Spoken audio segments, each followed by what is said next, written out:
ମୁଁ ସେଇ ଖୋର୍ଦ୍ଧାରୁ ଆସିଛି, ମୁଁ ସେଇ ଖୋର୍ଦ୍ଧାରୁ ଆସିଛି, ଯେଉଁଠି ରହିଛି ଏକାମ୍ର କ୍ଷେତ୍ର, ଭାରତୀୟ ସଂସ୍କୃତିର ଏକ ସୁନ୍ଦର ପଟ୍ଟଚିତ୍ର।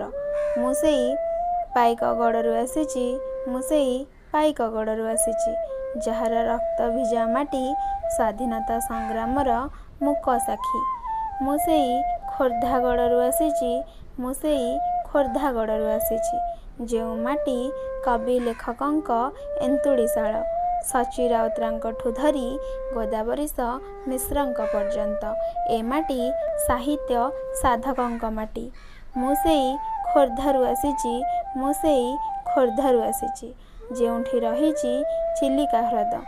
କେବେ ସେ ବ୍ୟବସାୟର ଏନ୍ତୁଡ଼ିଶାଳ ତ ପୁଣି କେବେ ବିନାଶର ମୁଖ୍ୟଦ୍ୱାର।